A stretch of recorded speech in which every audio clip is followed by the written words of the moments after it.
ഇപ്പോൾ മുണ്ടക്കയിൽ നമ്മുടെ പ്രതിനിധി ആർ അനന്തകൃഷ്ണൻ എത്തിയിട്ടുണ്ട്.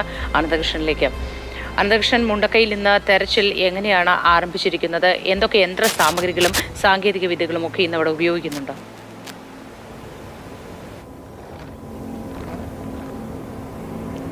മോത്തി, മുണ്ടക്കൈ മേഖല കേന്ദ്രീകരിച്ച് തെരച്ചിൽ ആരംഭിച്ചിട്ടില്ല. സൈനിക സംഘങ്ങളൊക്കെ, ദൗത്യ സംഘങ്ങളൊക്കെ എത്തിയിട്ടേ ഉള്ളൂ.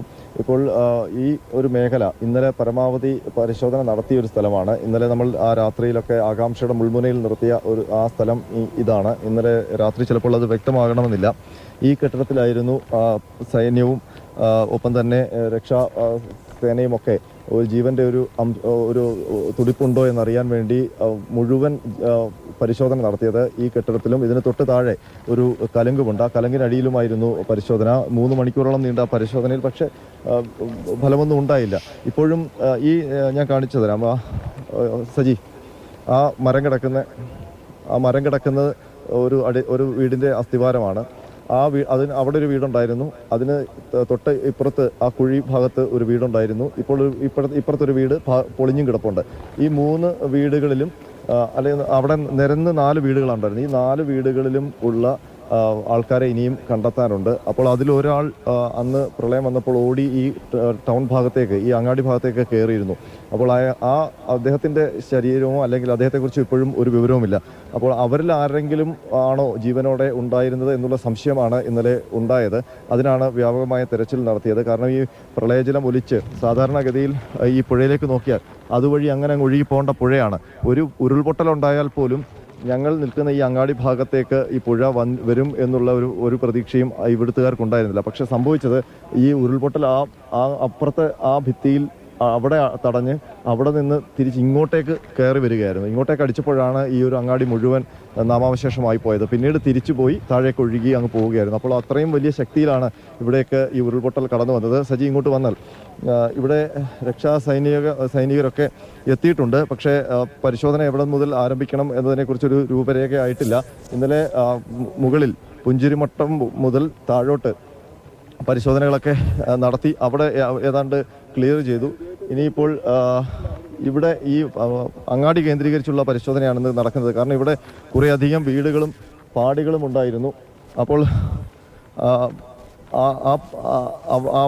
അത്തരം സ്ഥലങ്ങൾ, ആ വീടുകളും പാടികളും ഉണ്ടായിരുന്ന സ്ഥലങ്ങൾ, അവിടെ മാത്രമല്ല ഇവിടെ ഉണ്ടായിരുന്ന ആൾക്കാരുടെ വിവരങ്ങളൊക്കെയാണ് ഈ പഞ്ചായത്തിൻ്റെ കയ്യിലുമൊക്കെ ഉള്ളത്. പക്ഷേ ഈ ഇതര സംസ്ഥാന തൊഴിലാളികൾ, അതിഥി തൊഴിലാളികൾ ഒരുപാട് അവിടെ ഉണ്ട് പാടികളിലുമൊക്കെ. അവരെക്കുറിച്ചുള്ള കംപ്ലീറ്റ് ഡീറ്റെയിൽസ് കിട്ടിയിട്ടില്ല. അപ്പോൾ അവർക്ക് എന്ത് സംഭവിച്ചു, അവരുടെ പേര് വിവരങ്ങളൊക്കെ തിട്ടപ്പെടുത്തുന്ന ഒരു കാര്യമാണിപ്പോൾ നടക്കുന്നത്. അതിനൊപ്പം തന്നെ ഞാനിപ്പോൾ ഇവിടെ പരിശോധനയ്ക്ക് എത്തിയ സേനാംഗങ്ങൾ ഇവിടെ ക്യാമ്പ് ചെയ്യുന്നുണ്ട്. അവരുടെ അടുത്തേക്ക് കൂടി നമുക്കൊന്ന് പോകാം. അവിടെ അവർ കൂടിയാലോചനകൾ നടത്തുകയാണ്. ഈ അങ്ങാടി കേന്ദ്രീകരിച്ച് പരിശോധന നടത്തേണ്ട സംഘമാണ് അവിടെ നിൽക്കുന്നത്. അപ്പോൾ അടുത്ത മൂവ്മെൻ്റ് എന്താണ്, എങ്ങോട്ടാണ് പോകേണ്ടത്, അവരുടെ എല്ലാ സംവിധാനങ്ങളുമായിട്ടാണ് ആ സംഘം എത്തിയിരിക്കുന്നത്. ഈ പുഴയിലൊക്കെ ഇറങ്ങി പരിശോധിക്കാനുള്ള മൺവെട്ടിയും ഒപ്പം തന്നെ മണ്ണുമാന്തി യന്ത്രങ്ങൾ, ഒപ്പം ഈ തടിയിറക്കാനുള്ള വാളുകൾ, അതൊക്കെ അവരുടെ പക്കലുണ്ട്. അപ്പോൾ ആ പൂർണ്ണ സജ്ജരായിട്ടാണ് അവർ നിൽക്കുന്നത്. അവർക്കുള്ള ഡയറക്ഷൻസ് അവിടുത്തെ ഉദ്യോഗസ്ഥർ കൊടുക്കുകയാണ്. അവർ ഈ ഒരു ഭാഗം, അതായത് സോൺ സെക്കൻഡ് കേന്ദ്രീകരിച്ചാണ് അവരിന്ന് പ്രവർത്തിക്കുക. മോദി, അനന്തൻ, ആ സംഘത്തെ നമുക്ക് ദൃശ്യങ്ങളിൽ കാണാനാവുന്നുണ്ട്.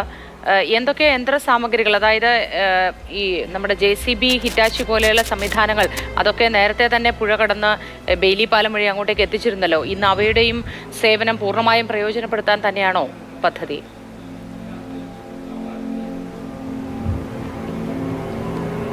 JCB, ഹിറ്റാച്ചി അടക്കമുള്ള മണ്ണുമാന്തി യന്ത്രങ്ങളൊക്കെ ഇന്ന് കഴിഞ്ഞ ദിവസങ്ങളിലായിട്ട് ഇവിടെ എത്തിയിട്ടുണ്ട്. അതിൻ്റെ അത്തരം സംവിധാനങ്ങളൊക്കെ ഉണ്ട്. പക്ഷേ അത് പുഴയിലിറങ്ങി പരിശോധിക്കുമ്പോഴും വലിയ ഒരു പ്രതിസന്ധി. ഇവിടുന്ന് മുകളിലേക്ക് പോകും തോറും വലിയ പാറക്കല്ലുകളാണ് ഈ പുഴയിൽ കിടക്കുന്നത്. ആ പാറക്കല്ലുകൾ മാറ്റി അതിനകത്തുനിന്ന് അവിടേക്ക് പരിശോധന നടത്താൻ അതൊരു പ്രായോഗികമല്ല. അതിനൊപ്പം തന്നെ ഈ പുഴയിൽ ഈ ചതുപ്പ് നിലങ്ങൾ രൂപപ്പെട്ടിട്ടുണ്ട്. അവിടെയാണ് ഈ മണ്ണുമാന്തി യന്ത്രങ്ങൾ ഇറക്കി പരിശോധന നടത്തുന്നത്. ഇവരിപ്പോൾ ഈ ആർമിയുടെ സംഘങ്ങളും ഒപ്പം അവർക്കൊപ്പം ചേരേണ്ട സന്നദ്ധ ഭടന്മാരുമാണ് ഇവിടെ ഉള്ളത്. നമ്മൾ നേരത്തെ പറഞ്ഞതുപോലെ തന്നെ ഞങ്ങൾ അങ്ങോട്ടൊന്ന് പോവുകയാണ്. അവരുടെ അടുത്ത് പോയി നമുക്ക് അവരുടെ കുറച്ചുകൂടി വ്യക്തതയുള്ള ദൃശ്യങ്ങൾ കാണിക്കാൻ കഴിയും. അവർക്കൊപ്പം വനംവകുപ്പ് ഉദ്യോഗസ്ഥരുണ്ട്. ഈ സാധാരണ നമ്മുടെ ഈ നാട്ടുകാരായിട്ടുള്ള അല്ലെങ്കിൽ വിവിധ ഗ്രൂപ്പുകളായി വന്നിട്ട് ഈ സന്നദ്ധ സേവനത്തിന് വന്നിട്ടുള്ള അങ്ങനത്തെ പ്രവർത്തകർ ഉണ്ട്. അവരെല്ലാം ഇവരുടെ കൂടെ ചേരുന്നുണ്ട്. അപ്പോൾ അതിനൊപ്പം തന്നെ നാട്ടുകാരിൽ ചിലരും ഇവർക്കൊപ്പം ഉണ്ട്. കാരണം ഈ വീടുകളുമൊക്കെ കൃത്യമായിട്ട് ലൊക്കേറ്റ് ചെയ്ത് കൊടുക്കേണ്ട സ്ഥലം അവരാണ് പറഞ്ഞു കൊടുക്കുന്നത് എവിടെയൊക്കെയാണ്. ഇപ്പോൾ ഇവർ നിൽക്കുന്ന സ്ഥലം തന്നെ ഇന്നലെ നമ്മൾ ആദ്യം കാണിച്ച സ്ഥലമാണ്. അവിടെ ഒരു 3 പാടി ഉണ്ടായിരുന്നു. അതിലൊരു 12ഓളം കുടുംബങ്ങളുണ്ടായിരുന്നു. അവരെക്കുറിച്ച് ഇന്നലെ അവിടെ മുഴുവൻ മണ്ണ് യന്ത്രങ്ങൾ ഉപയോഗിച്ച് പരിശോധിച്ചതാണ്. പക്ഷേ ഒരു ഫലവും ഉണ്ടായില്ല.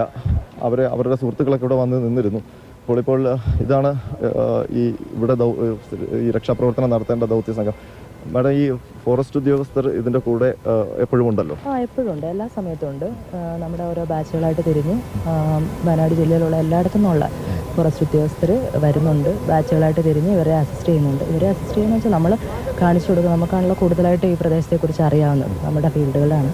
അപ്പോൾ എല്ലാവരെയും അസിസ്റ്റ് ചെയ്യുന്നുണ്ട്. നമ്മളിപ്പോൾ ഇവിടെ എവിടെയൊക്കെയാണ് പരിശോധന നടത്തുന്നത്? ഇപ്പോൾ ഇനിയിപ്പം മുണ്ടക്കൈ പുഞ്ചിരിമട്ടം തന്നെയാണ് ഇന്നലെ അവർ കംപ്ലീറ്റ് ചെയ്യാനുള്ള സ്ഥലങ്ങൾ ബാക്കി നോക്കിക്കൊണ്ടിരിക്കുക. ഇവിടെ ഇനി എത്ര പേര്, അങ്ങനെ ഒരു ലിസ്റ്റ് നമുക്ക് പൂർണ്ണമായിട്ടും കിട്ടിയിട്ടുണ്ടോ? പൂർണ്ണമായിട്ടും നമുക്ക് നിലവിൽ പറയാൻ കഴിയില്ല എത്ര പേര് എന്നുള്ളത്. കറക്റ്റ് കൗണ്ട് നമുക്ക് പറയാൻ കഴിയില്ലല്ലോ. മാറിപ്പോയവരുണ്ട്, പിന്നെ ക്യാമ്പിലുള്ളവരുണ്ട്, രക്ഷപ്പെട്ടവരുണ്ട്, അങ്ങനെയെല്ലാം ഉണ്ട്. നമുക്ക് പ്രതീക്ഷിക്കാം, നോക്കാം. ഇവിടെ ഈ ട്രൈബ്സ് ഒക്കെ ഉണ്ടല്ലോ, ഈ സ്ഥാനത്തേക്ക് മാറ്റിയിട്ടുണ്ട്. പുഞ്ചിരിമട്ടം കോളനിയിലുള്ള ആൾക്കാരെയും അതുപോലെ അട്ടമല ഏറാട്ടുകൊണ്ട് ആൾക്കാരെ എല്ലാവരെയും സുരക്ഷിതമായ സ്ഥലത്തേക്ക്. ഇന്നലെ ഈ ആർമി അവിടെ പുഞ്ചിരിമട്ടത്ത് പരിശോധന നടത്തിയ ശേഷം ഇതിന്റെ ഒരു സ്കെച്ച് വേണമെന്ന് പറഞ്ഞിരുന്നു ഈ പ്രദേശത്തിന്റെ. അങ്ങനെ എന്തെങ്കിലും തയ്യാറാക്കിയിട്ടുണ്ടോ? നിലവിൽ അതിനെക്കുറിച്ച് ആർമിയുടെ ഭാഗത്ത് ഹയർ ഓഫീസേഴ്സിനാണ് അതുമായിട്ടുള്ള ഇതുള്ളത്. നമുക്ക് അതിനെക്കുറിച്ച് നമ്മുടെ ഫീൽഡാണല്ലോ 24 മണിക്കൂറുള്ളത്. വനിതാ ഉദ്യോഗസ്ഥരുണ്ട് ഇതിന്റെ കൂടെ? തീർച്ചയായിട്ടും വനിതാ ഉദ്യോഗസ്ഥർ, ജെൻസ് അങ്ങനെയില്ല. വനംവകുപ്പ്, പിന്നെ എന്താണ്, നമ്മൾ ഫീൽഡ് ഉദ്യോഗസ്ഥരാണ്. എല്ലാ ഉദ്യോഗസ്ഥരും അങ്ങനെ ഒരു കാറ്റഗറൈസ് ചെയ്ത് ആരും പറയുന്നില്ല. എല്ലാവരും ഈ മണ്ണിൽ ഉണ്ട്. എല്ലാവരും എല്ലാത്തിനും കയ്യും മെയ്യും മറന്ന് എന്ത് ചെയ്യാണ്, പരിശ്രമിക്കുകയാണ്. എന്തെങ്കിലും ഒരു പ്രതീക്ഷ ഉണ്ടാവട്ടെ എന്നുള്ളത്. മാഡത്തിന്റെ പേര്? അഖില പ്രേം, ബീറ്റ് ഫോറസ്റ്റ് ഓഫീസറാണ്, മുണ്ടക്കൈ ഫോറസ്റ്റ് സ്റ്റേഷൻ. ഇവിടെ ഇപ്പോൾ ഈ ഒരു സോണിലാണ്, സെക്കൻഡ് സോണാണ്.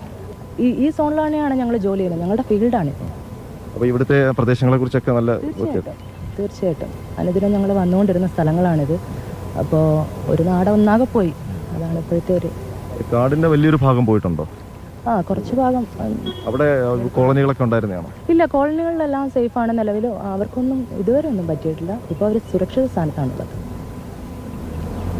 ഇപ്പം അഖില മാഡം പറഞ്ഞതുപോലെ പുഞ്ചിരിമട്ടം, മുണ്ടക്കൈ മേഖലകളിൽ സെർച്ച് ചെയ്യാനാണ് ഇവർ തയ്യാറെടുക്കുന്നത്. അതിനുവേണ്ടിയുള്ള ആലോചനയാണ്, കൂടിയാലോചനകൾ നടക്കുകയാണ്. എവിടെ മുതൽ എവിടം വരെ സെർച്ച് ചെയ്യണം. ഇന്നലെ പുഞ്ചിരിമട്ടത്തിന്റെ ഒരു ഭാഗം ആരംഭിക്കുന്ന സമയത്തേക്കും അനന്തൻ